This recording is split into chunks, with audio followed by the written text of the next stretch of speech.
Hello and welcome to episode 77 of the TRUUMAN Podcast, the podcast designed to create a generation of self-defined men.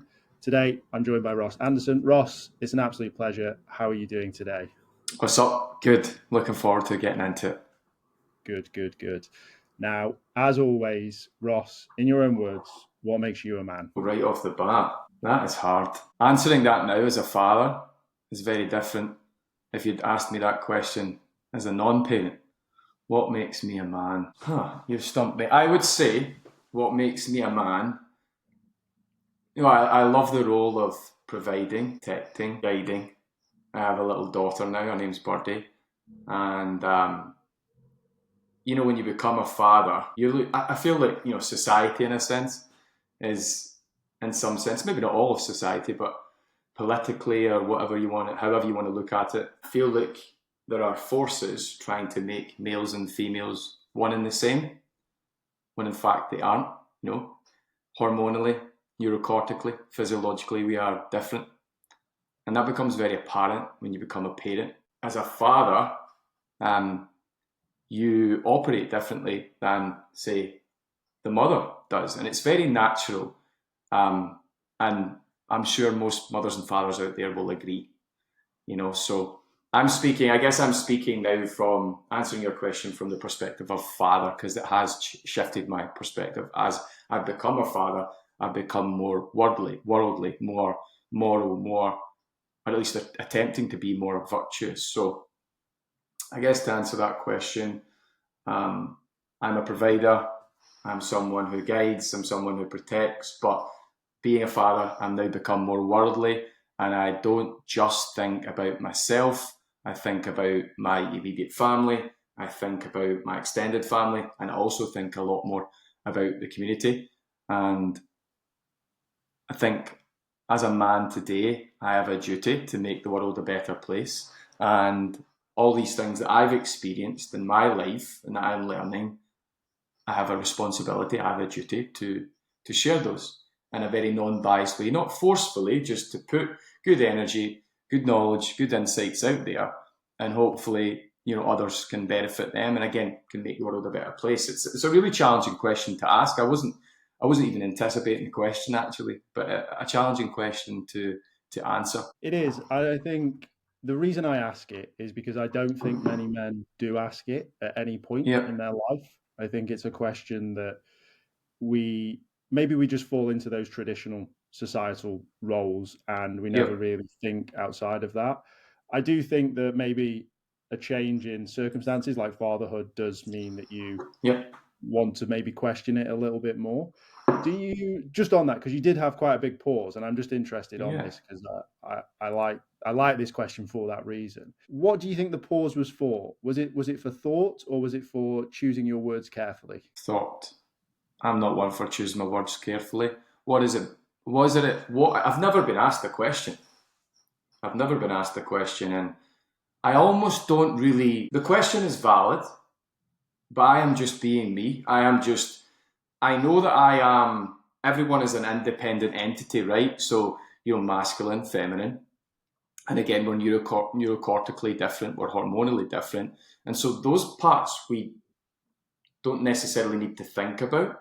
I think that's embedded in our DNA. We operate in certain ways for a certain reason. If you look at my nephews, I have a ton of little nephews, males, and I have a little girl, and I have a lot of friends that have little girls and little boys. And it's very evident to me from the get-go that there are very obvious differences. Now, there are exceptions to those differences, but there are very obvious differences. My little girl loves to play with dollies. It just happens very naturally. She loves to play with dollies. She'll sit and play with dollies for hours. All my nephews, they couldn't be arsed to play with dollies. And they like to roughhouse a little bit more, and they feel more physically robust. When you pick them up, they're heavier, they're more dense. So there's just these subtle differences that happen that I don't think you always have to think about them. I think you actually have to be fully connected with those natural compulsions and sensations within you, if that makes sense. But there is value and validity in asking a question like that too. Yeah, I get. Hopefully that made sense. Yeah, for sure. I think for me, it's I think maybe you're past that concept where it's like you are an individual and you have your. So if I said what makes you individual, you probably would have answered that a lot easier than what makes you a man. But I think for a lot of men, they've never even thought about themselves as an individual. They are just part of a unit, and they have a role, and they've never really thought of their role in life, in their life. So that's the reason that I try and ask that question. And it's always great to hear other people's answers. But sort of on that, I guess, great segue into what it is that you do sort of in and around this space. What is you? Sure. So, I mean, for the last 9 years, I've been operating as an independent speaker, trainer, and consultant, specializing in wellbeing science primarily, all things human flourishing. So, my background's in 4 forms of psychology: neuroscience, positive psychology, psychological disorders, and sleep psychology, and also all things blood work analysis and interpretation. Working with athletes, entrepreneurs, and organizations, small and large, so growth orientated startups, but also larger national and international organizations, the UFC, Dell Technologies, O2, Cisco Systems, and many, many more, helping them, I guess, a number of key services, short form, long form behavioral change programs. So most organizations that are looking to achieve their organizational goals, but then we also have to strip it back and look at the more human perspective.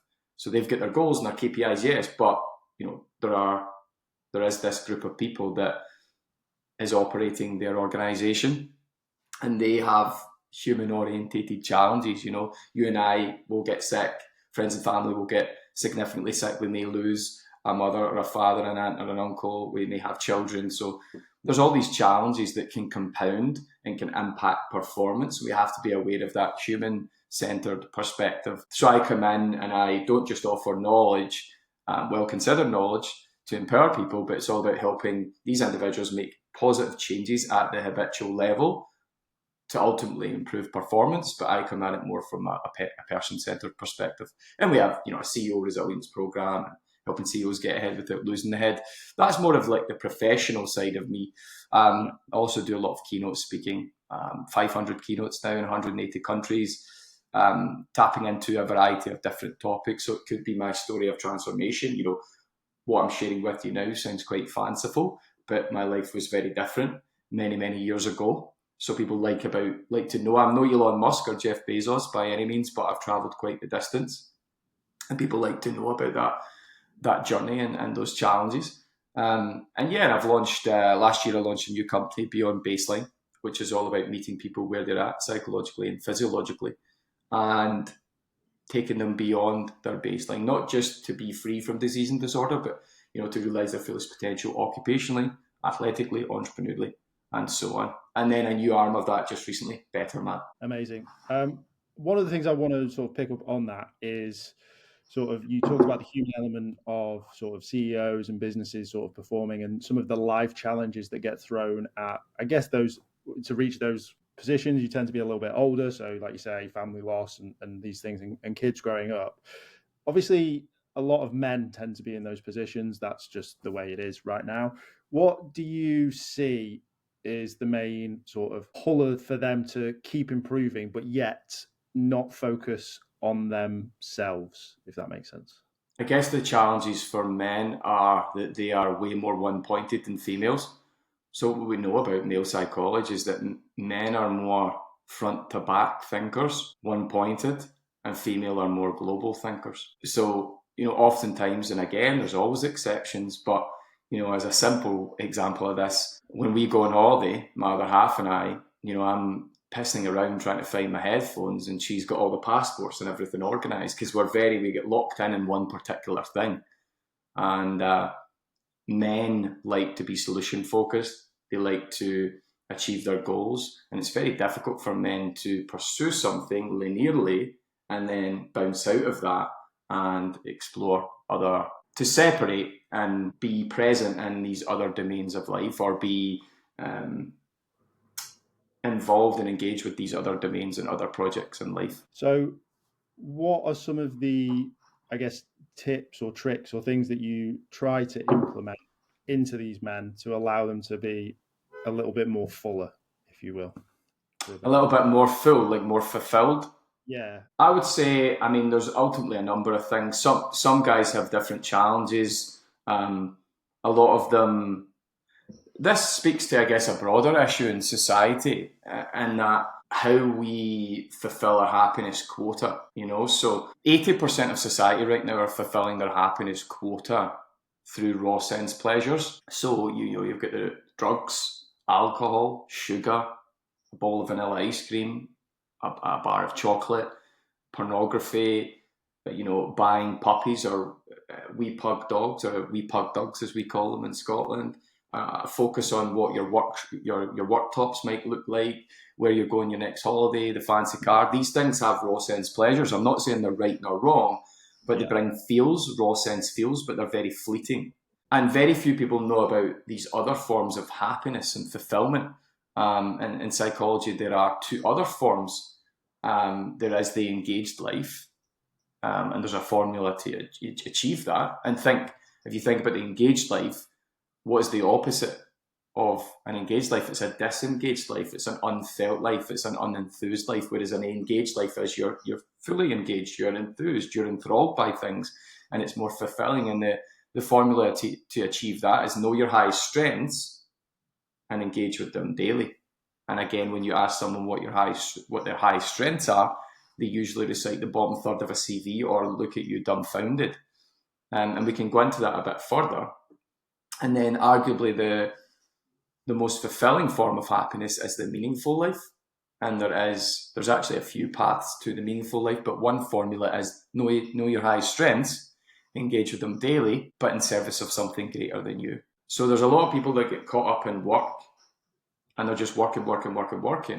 And you can fulfill some of your deep-rooted psychological needs through work, but there are these other things, you know, these other forms of fulfillment. And again, most of society is fulfilling their happiness quota through raw sense pleasures. And I think it was Roosevelt that said the masses of men lead, males and females, masses of men lead lives of quiet desperation.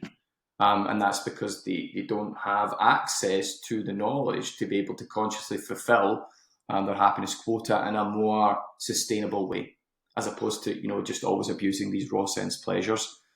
So to answer your question, these gentlemen that can get so caught up in their work, it's likely that provides them some raw sense pleasure. Yeah. You know, dopamine, it's always a neurochemical, a catecholamine, it's always noted and referenced. But through their work, you know, their goal-orientated behavior, they are releasing dopamine. The dopaminergic system produces dopamine. It's involved in reward and motivation. And so and it's triggered by two things, you know, novelty and a perception of progress. So in work, you know, there's a lot of novelty. There's sometimes a keen sense of progress. So you get that raw sense feel, but you need to be fully engaged in work all the time to feel that way. And if you aren't, then what happens is you feel unfulfilled, because we don't know how to fulfill in a more sustainable, healthy manner, if that makes sense. So I usually help these gentlemen, these CEOs, these C-suites, these managers understand these other forms of fulfillment and how to access them. Yeah, I mean, that makes sense. It makes sense to me. Yeah, I'm just going to try and summarize it, and you can tell me if I'm wrong. But it's essentially working on other parts of your life that, ironically, if that one thing does go, or you have to have a day off, or you're sick, that you can still feel good in yourself. So whether that's a relationship with your family, or whether that is doing a sport, or going to see some friends, or going to a concert, whatever it is, it's finding enjoyment in other parts of life. And I guess for those men, a lot of exploration. It's early days, right? They probably don't know what that even is for them. Like you said, looking blankly at you, don't know what that is. So most people don't have a clue what their unique strengths are or their core genius. I didn't. I found psychology through a lot of unnecessary suffering. You know, a little suffering is good, like the suffering that's attached to, you know, a positive outcome, like a workout, for example. But there's a lot of unnecessary suffering going on there in the world. And I experienced a lot of that, and it encouraged me. I had a lot of questions, and I couldn't find the answers to those questions. And then I found psychology and the human mind, and And the more and more I studied it, the more I immersed myself in it, it was like it was opening up rooms in my house that I didn't know existed, meaning it was shifting the lenses that I was seeing the world through, and which was thus in turn changing how I engaged with the world and showed up. So to touch on that, your strengths, your unique strengths, your core genius, your virtues in action are essentially a combination of what you've been born with combined with what you've been exposed to and experienced throughout life. And there's a whole psychological process that can enable you to unearth these things, and you can't have mine, Lewis, and I can't have yours. So that's great. It sort of goes back to that uniqueness of man that we spoke about before. I've noticed that a lot of men that I speak to in this space that offer something or work with men in some way, shape or form have gone through some sort of transformation themselves. And like you said, this was off the back of something else. Do you want to sort of touch briefly on that story, on like how you sort of reached your bottom and then started to move back the right way? Yep. I want to answer that definitely, but there's this little thought in my head now, that question you initially asked me, and I think I want to touch on that just briefly. What is a man? I think a man is someone who is comfortable enough to know that he doesn't really know himself and is brave enough to go on a journey exploring who he is. So that was just within me there.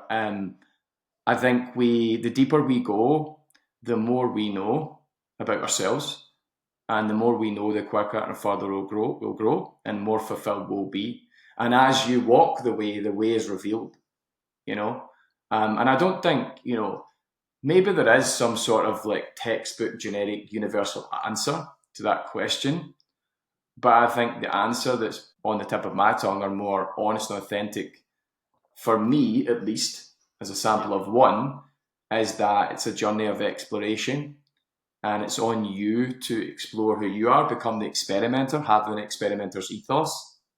You are a blank slate, a tabula rasa when you are born. So you're just venturing through life, understanding, experimenting, exploring, refining, reflecting, and you will know the answer to that question in time. That's why I found it difficult, because I feel like I know who I am, but I couldn't answer that question as, what is it to be a man? I think there's a biological thing that we can all sense that influences psychologically, but also there's like a deeper sense of self to that answer also. Anyway, I just wanted to put that out there before we get into my journey. I'm glad. I enjoyed that. It was, it was. You stumped me. You stumped me with the first question. I was like, I don't know how to answer that. So it took some while to ponder it. But, you want me to touch on the journey? Yes, please. Yes. Yeah. So again, I mentioned what I do now, registered member of the British Psychological Society, the European Union of Sleep, still contribute to Glasgow University Psychology and Neuroscience Department. You work with all these Fortune 500 organisations. It all sounds very nice and rolls off the tongue very positively. I'm sure you'll agree, Lewis.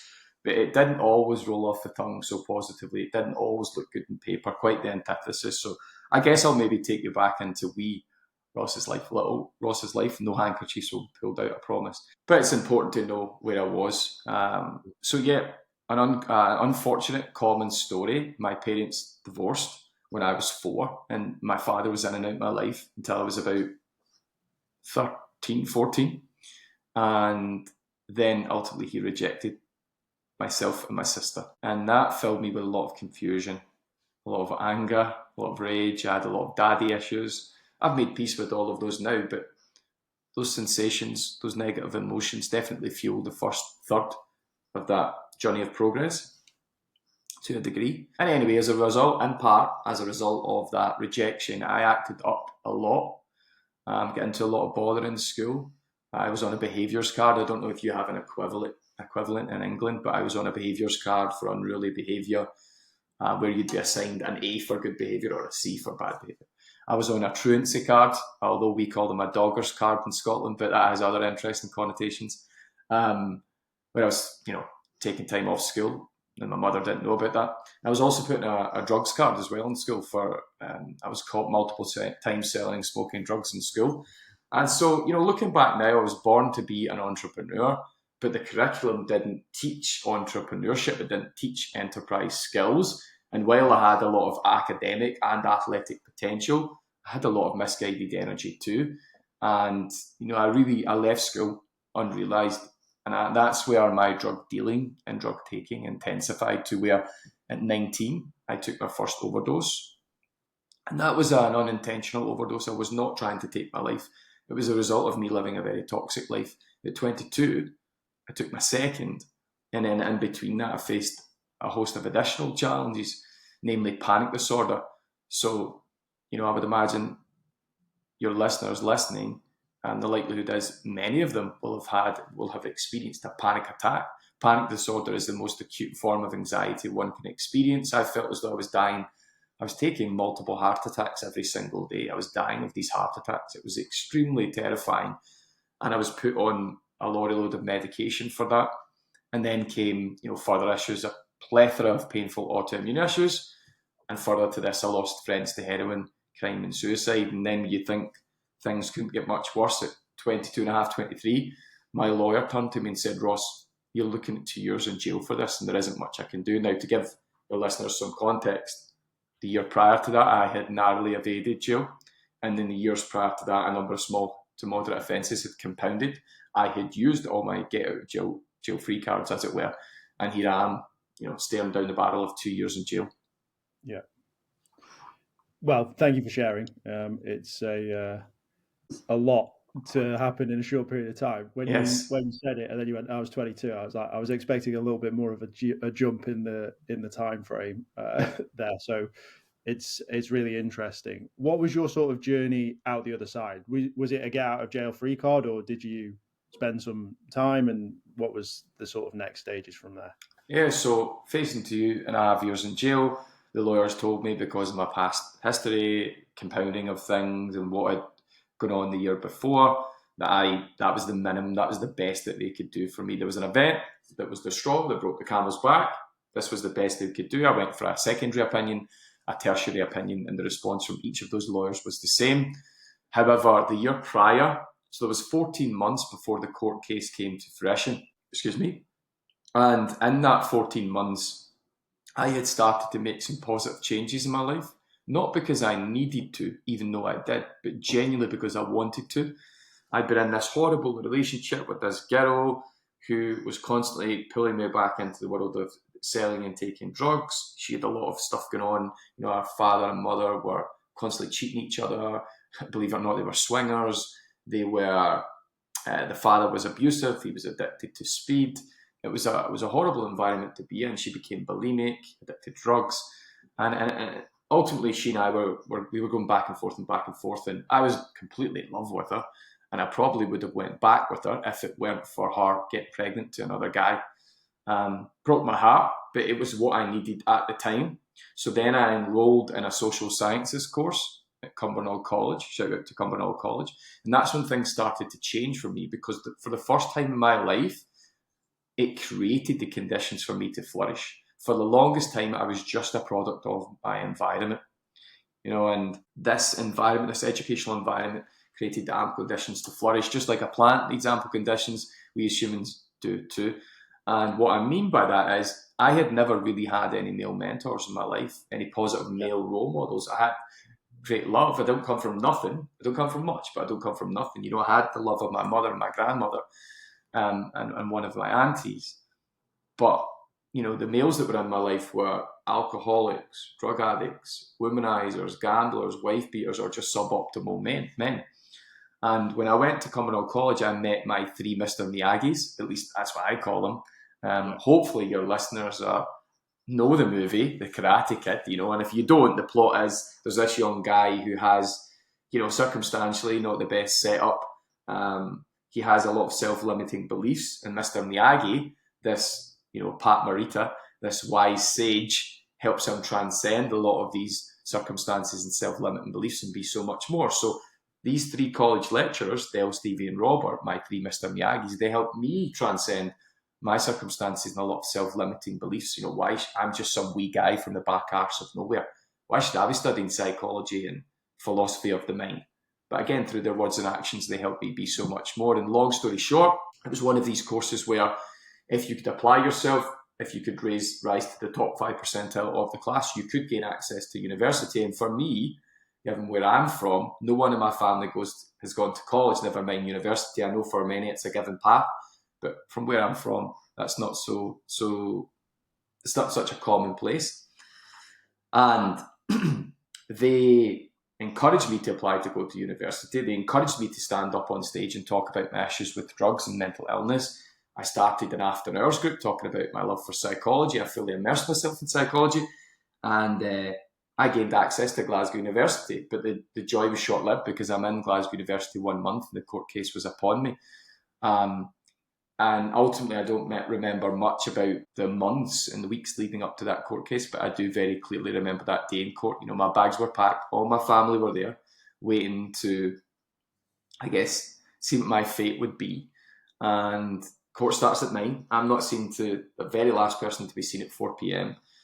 And then eventually the magistrate calls me up, Ross Anderson, and I walk up, and she's, you know, talking about all the circumstances that led to me being there, but I'm off in the distance, you know, thinking, how on earth did it come to this? Yeah. You know, was it because my dad left and rejected me? Was it because I come from a single parent family, low socioeconomic status background, not really having the conditions to flourish? And while all those things, I do realise that all those things do play a significant role, it wasn't the complete picture. In that moment, I'm realising that it wasn't just the external forces, it was how I'd been living my life internally. I think for the first time in my life, I was fully self-aware. Lights were on for the longest time, but no one was home. And in this moment, it was like I woke up. You know, how do I explain it? Life was happening to me, not for me. I was always in the passenger seat, not the driver's seat. And as I'm having that moment of realisation, the magistrate's voice snapped me back into reality. And she said 3 words that me, nor my family or my lawyer, anticipated hearing. She said, "Fortunately this time." And I couldn't fathom why she'd given me a second chance. I couldn't fathom why she'd said those words, "Fortunately this time." You know, and I had to deal with a lorry load of consequences: denied access to America, wearing a tag, probation, several hundred hours community service. I was put in a list. They put me in this list. I wanted to work with vulnerable adults and kids at the time, at least. And they denied me and put me in this list, which makes you sound like some sort of bloody paedophile, which I had to combat that for years. But, you know, it was far better than the alternative. And so 6 months later, I found out exactly why I hadn't gone to jail for what was, by the way, a fight that broke out, and some people injured me and I injured some people. It turns out that those 3 Mr. Miyagi's, Dell, Stevie and Robert, those college lecturers, unbeknownst to me, each wrote individual letters to the magistrate, and that was the very thing that prevented me from going to jail for 2.5 years. So forever grateful to those individuals. And that was, on that day in court, I was able to make a new pact with myself to go on a mission to learn as much as I possibly could about how to navigate this world as best I could. And I thrust myself into the studies of psychology, wellbeing science and human flourishing. You had obviously gone on that path of education and started to sort of take a little bit of self-responsibility, shall we say.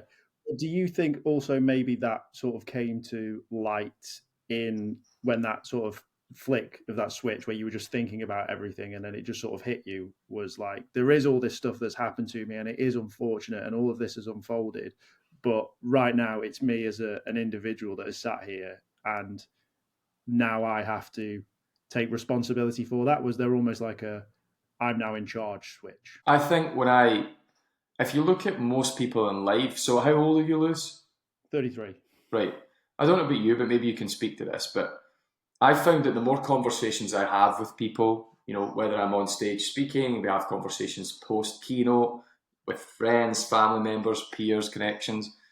There's something that happens and there's some neuroscience to add some validity to this, right? But there's something that happens subjectively. It happened with me, and I'm seeing that observation in others too. There's something interesting that happens between the age of 22 and 24, where people become more reflective.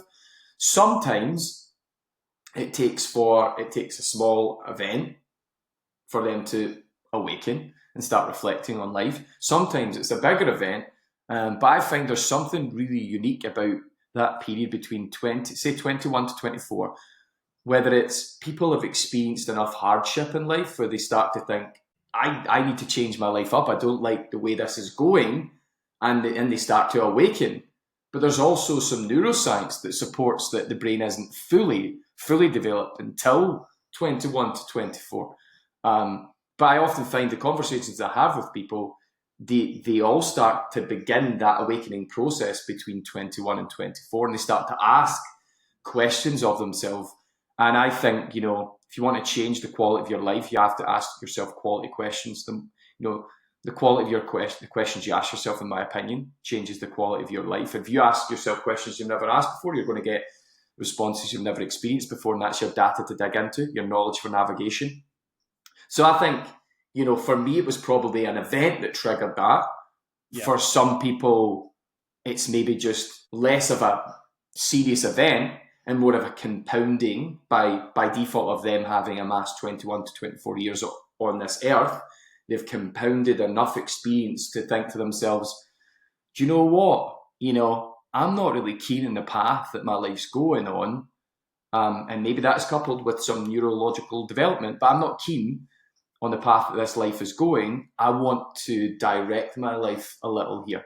And it's almost like they switch on their more conscious dashboard as opposed to their unconscious dashboard that's been shaped by all these external forces.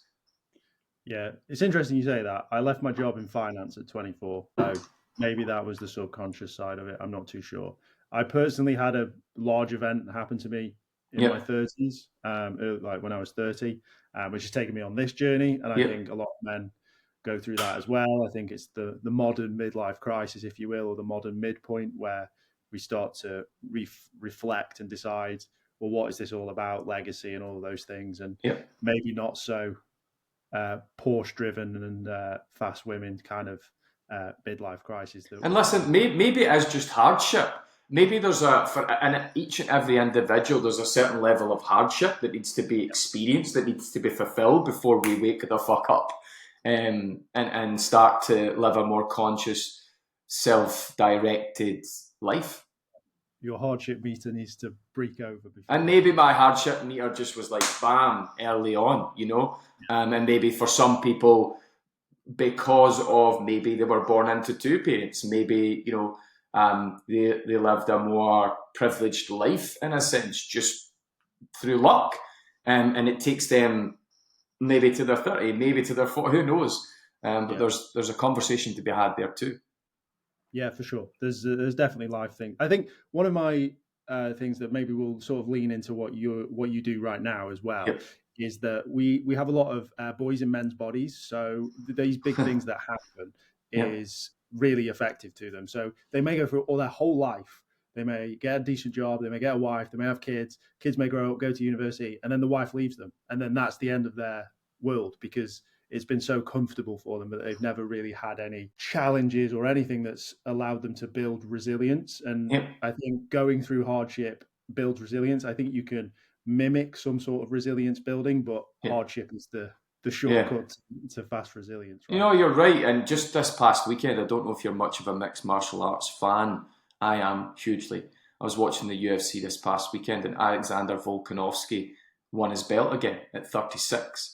In the featherweight division, and in his Octagon interview, he said adversity is a privilege, and with the right mindset, adversity can fuel a lot of success. And I wonder, given what we're discussing here, you know, adversity is key, and a lot of these, as you call them, how did you reference them? Boys and men's bodies. Boys and men's bodies. These boys and men's bodies. Maybe, you know, 50%, I think, statistically speaking, 50% of the UK right now are single parent families. Most of those, probably 99% of those single parent families will be, you know, governed or directed or, you know, guided by a mother. And what I've noticed is that men, being, you know, having a child myself, men are far better at taking a step back and allowing their child, whether a boy or a girl, to go through some adversity, whereas females, because they're so sensitive, I say they're so sensitive because they're not so sensitive, you know, I'm probably more sensitive than my missus, but what I mean by that is because they're more by default. What are women more by default? They're just, how do I explain this? What I've noticed in my other half, Faye, is that if my little girl, for example, goes to gymnastics, I will allow her to fall and injure herself to learn a lesson, more comfortably. It won't bother me or perturb me the same way it will bother my other half, Faye, and bother her and perturb her. And that's across the board, in my opinion. And I think if you look at mothers will mollycoddle young men. They will wrap them up in, a protective blanket, more so than a father would, whether they're male or a female child. And I think that speaks to the value of yin and yang, having a mother and a father. And what you're seeing now is, I think it's 52% of UK households are single parent families with mums at the helm, and they're maybe mollycoddling these young men to the point where they're not experiencing enough adversity. And adversity is what we're discussing. Adversity seems to be one of the keys to unlock self-driven males, agents of action, those that can stand up on their own 2 feet and fend for themselves. So, and culturally, if you look at like the Maasai and the Hedza and the North American Indians, they would have had that. They would have, the young males and the females, especially young males, would have went out with the elders, if you will, and they would have had to, there's these rituals they would have to go through to, I guess, summon that adversity, or to put them in that adverse situation to unlock their masculine potential, or to unlock certain areas in their mind in order to enable them to mature. I waffled my way through that point, but no, it's good. I agree with it as well. I think adversity is important. I think there can be controlled adversity and controlled resilience building. I don't say everyone should go through the ringer to get through, to create the montage, if you will. You can do that, but you do see it. You see My Little Prince, You're So Handsome, etc., etc. And that's not the real world, right? Like you're not a little prince in the real world, no matter how much your mom says it to be. I think for me, I was forced out my home when I was in my early 20s, and that was a great thing for me. So my mother remarried an my stepfather, who's now not my stepfather, but my mother remarried, and he was an ex-SAS soldier with PTSD issues, who was an alcoholic and had a lot of family baggage, and he took to my sister but didn't take to me at all. There's only room for one alpha in the household. So just speaking about adversity, I was being mollycoddled to a degree. I was raised with a lot of women. I had a lot of love. Yeah. Granted, my mother had to be a mother and a father, and my mum, I've seen my mum in full-on fights, and so she has quite a balanced masculine and feminine traits, even though she's very physically beautiful. At the age of 30 or 40, I've actually seen my mum stick the head in another man, believe it or not. Maybe that's just my environment. But to my point here, growing up, I lived in quite a traumatic, there was a period of my life in my early 20s where I lived, it was quite a traumatic household. I was exposed to mental and physical abuse at the hands of my stepfather, and I couldn't handle it anymore. And I felt that I'd lost my mother. I'd already been rejected by my father. I felt that I'd been rejected by my mother, or I'd lost my mum. And so I left. I was forced to leave, right? Because I couldn't handle it anymore. But that was great for me, because it taught me to stand on my own 2 feet. It taught me, I had to go and get a house. I had to pay bills. I had to be responsible for me fully. I wasn't relying on taking handouts from my mother and not paying rent, or paying rent sometimes. It's a full responsibility, and I was on my own. And that was painful for a period of time.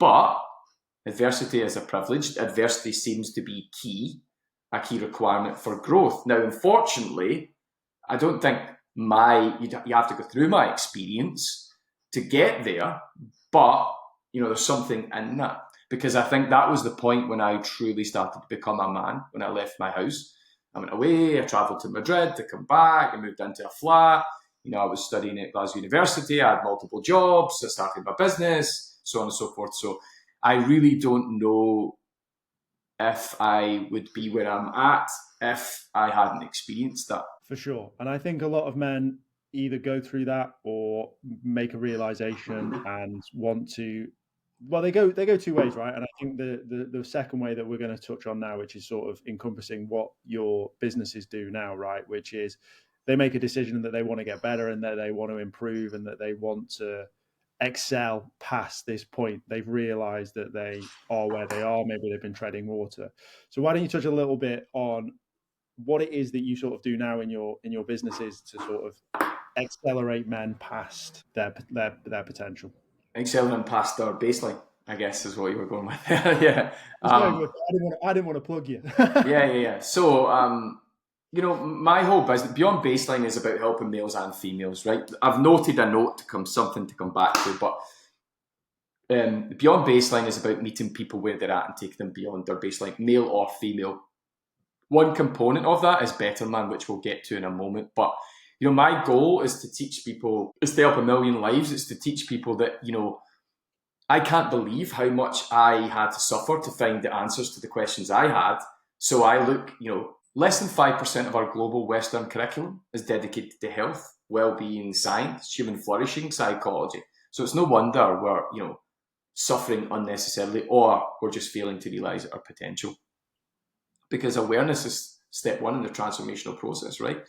And you only know what you know.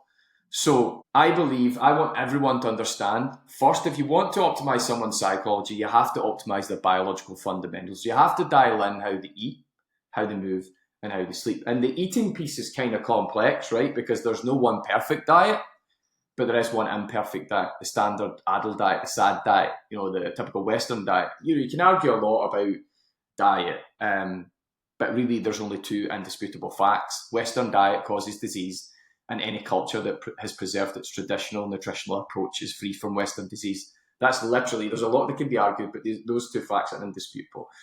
But ultimately, you want to have that experimenter's ethos, do something and make the connection between the habit and how it makes you feel, subjectively and also objectively with blood work and some health testing. But ultimately, dialing in your biological fundamentals, how you eat, how you sleep, and how you move. And there's levels to that. But if you do that already, you are moving up the emotional landscape. I believe everyone exists somewhere on the emotional landscape in the physiological plane, -10 + 10, -10 + 10. And you want to make your highs higher on the physiological plane in the emotional landscape and your lows less low. And so after you start to dial in your psychological fundamentals, your biological fundamentals, you want to then look at your psychology. I asked the question, as I mentioned earlier on, I've delivered 500 keynotes to average audience sizes of a few hundred. That's tens upon tens of thousands of people. And I asked this question over and over again. Who in here does some form of physical training? Who in here does some form of physical training? Yoga, Pilates, high rocks, CrossFit, spin, MMA, boxing, tennis, whatever it may be, even speed walking. And on average, about 60 to 70% of the room will raise their hands, and I have them look around. And then I ask the follow-up question, who in here does some form of mental training? And no matter where I ask that question, when I ask that question, to whom I ask that question, the response is the same. On average, 2 to 5% of any room will raise their hand. Quite the disparity. But the problem here is that if you want to realize your fullest potential, if you want to be more, have more, do more, mental training is a should. It's a must. And 100% of our lives is lived through our minds, but yet only 2 to 5% of people are training their minds. So they're leaving a lot of potential points on the table there. And so I look at the biological side to optimize people, but then also the psychological side. There are so many forms of mental training. There's so many associated practices and corresponding benefits. And again, they unlock rooms in your house that you didn't know existed. They shift your perspective.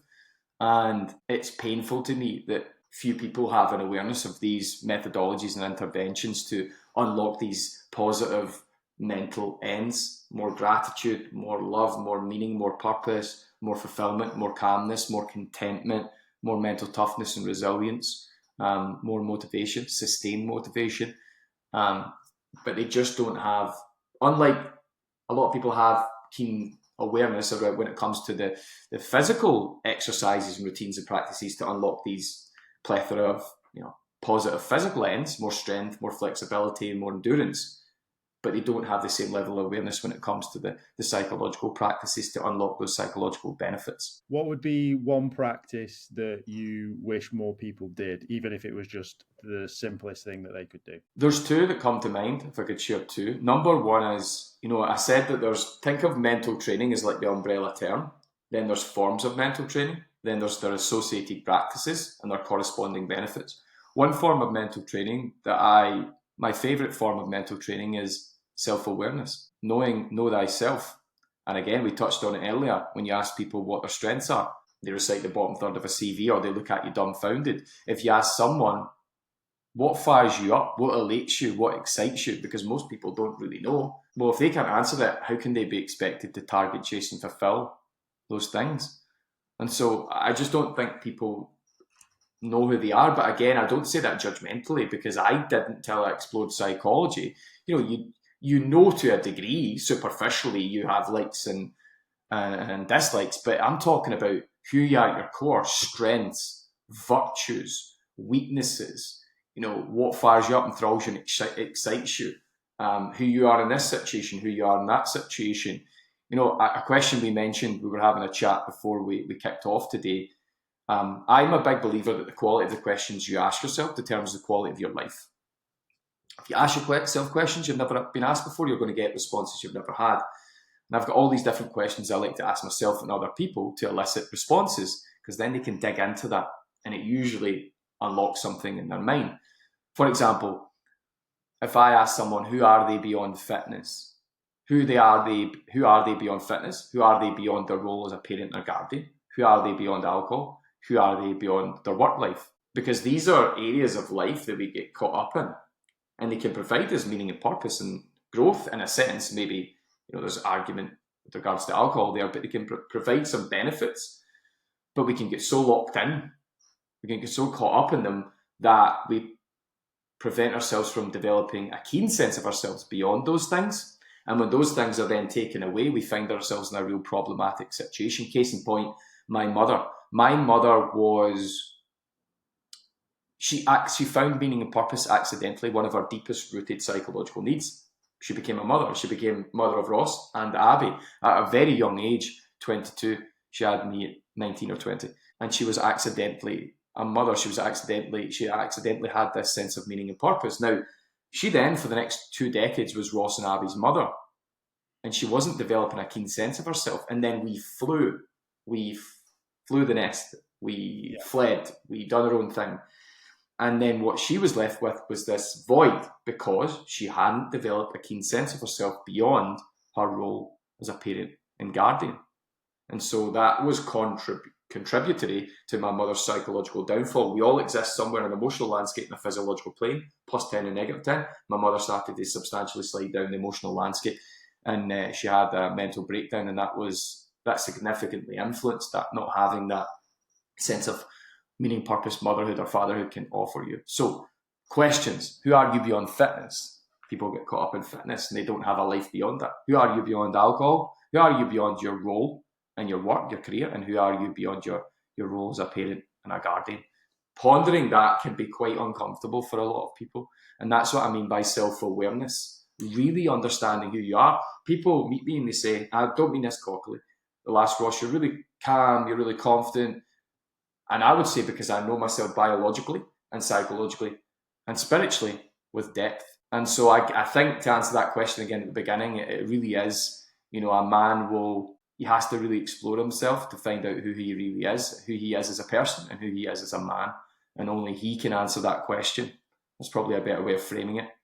But mental training and particular self-awareness is something that I would have people explore. We're all very unique. You're different than I, and I'm different than you. And the more we can dial into that uniqueness, the more we can be fulfilled and we can add value to the world around us. For sure. I think, to summarize, it's just a case of building up blocks, building up exploration, try and create you as a whole person. Don't have one thing that is your whole life. Make it everything a part of your life, and you'll live a more fulfilled life, and you can start to build on those things. But if you then really want to accelerate it, it's building blocks again. So looking at your diet, looking at your fitness, and looking at your your mental fitness to really start to accelerate that further. So I guess sort of on that, why don't you tell us a little bit about Better Man? Yeah, so again, you're asking these questions. I don't know everything. I know a lot about little, and I don't always have the answers. And I wanted to fly by the seat of my pants today a little bit, and I didn't want to rehearse anything with you or script anything. But Better Man ultimately is, it's born out of, it's a community, and a yearly retreat right now, but we're going to evolve it. But ultimately, it was born out of, selfishness, in a sense. When I moved away from pub culture and party boy lifestyle, and I became a father, a businessman, a leader, in a sense, those things were consuming, at times all consuming, and I would accidentally and unintentionally isolate myself and at times feel lonely. And as I opened up, and that doesn't feel too nice, and as I opened up about that, other men would express similar sentiment. And so that was the first, there's something in this here. There's a lot of loneliness and we want to curb that. You only need to look around to see that there's a dip in resilience in modern men. And, I'm talking about my personal experience here too. I look at my friends. And that was something, again, the emotional energy of men is flatlining. There's a dip in resilience. They're lonely. I want to curb that. But then also, if you look at the standard of modern man in the UK, working class, middle class man in the UK right now, it's, in my opinion, I don't think it's where it needs to be. I think it can be elevated, and I want to play a part in that. I want to impact that. I've got a daughter. Again, selfishly, I'm going to marry her off. I don't want to marry her off to a Wally or a Plonker. I've got nephews between the ages of 1 and 10. I may have more children, whether it's a female or a male. I want them to be exposed to the best people they possibly can be, and I want them to be the best they possibly can be. And I'm also thinking about other friends and extended community. Again, becoming a father, you think more worldly. And so there's some of that there, right? I want to collectively elevate the standard of modern man. A rising tide lifts all ships, or should lift all ships. And I looked around and I saw that there was communities for men, but they were either pure business focused, pure fitness focused, or they were recovery communities for people that have issues with drugs and alcohol. I couldn't find any communities that were about facilitating growth across all the important domains of life: biological, psychological, spiritual, and financial. So anyway, I launched Better Man. Initially, it was the retreat, and then out of necessity, we launched a community. And within 48 hours, a few hundred guys had signed up. It's grown arms and legs very naturally. And currently, all it is a number of no-cost to low-cost events in and around Scotland, and we will extend that to down south. For example, our next event is with Martin Perry, who's a Paralympic athlete. The guy has one leg and no arms, but despite this, he managed to last year make it to the Paris Paralympic Games. Unfortunately, he didn't get a medal. He got injured, but he's on his way to take gold at LA in 2028. Humble beginnings, 3 brothers, single parent family, very poorly mother. And we're having an experience with him, a sit down, sharing his story. And then we're going to play table tennis with him. These able-bodied guys playing this disabled guy, although he doesn't perceive himself to be, and some other companies there, Hyper Ice, and we're going to do bodily assessments and stuff like that, and conversation and connection. And I think what I've found is that when you put guys together, communally in a space, a shared challenge, shared experience, novelty, only good things occur. So that's a bit about my why. We launched the retreat, and the retreat is that on steroids. So that's the guys that maybe are doing okay in life and they want to really excel, but for me, the intention is for them to create the conditions to flourish, to future-proof their minds, their bodies, their businesses, their careers.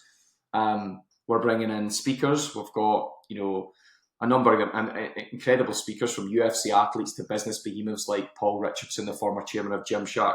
I'll be performing a double act with Dr. Alka Patel, who, by the way, is a female. And I involved her for 2 reasons. One, she's a female, and I didn't want, it's a male community, I wanted to involve a female because yin and yang, yang and yang, females can be involved in the process of making men better and vice versa. And also she's incredibly gifted when it comes to the art of longevity science.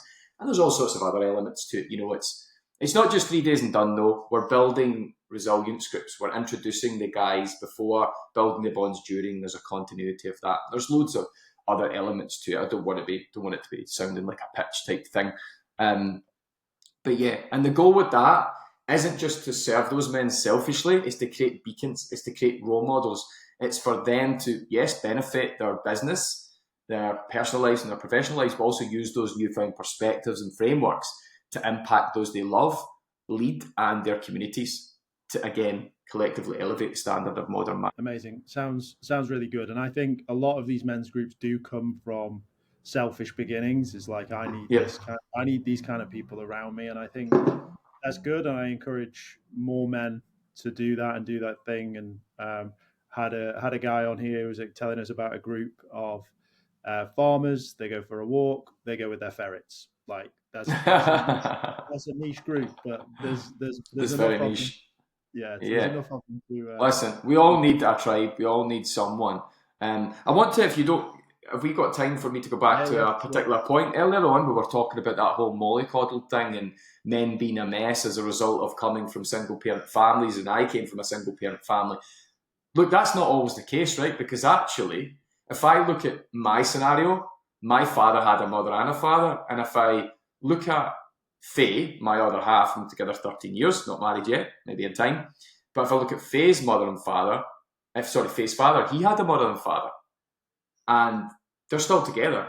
And my father's mother and father are still together, despite one of them passing just recently. So it's not necessarily just the result of single-parent families. It's actually more so probably the mollycoddling and the prevention. Because these two, if I look at Faye's father, who, by the way, Faye's father was in her life and then rejected her at the age of 16 and just walked out on her and her brother. I look at my dad, he'd done a similar thing just slightly earlier in my life.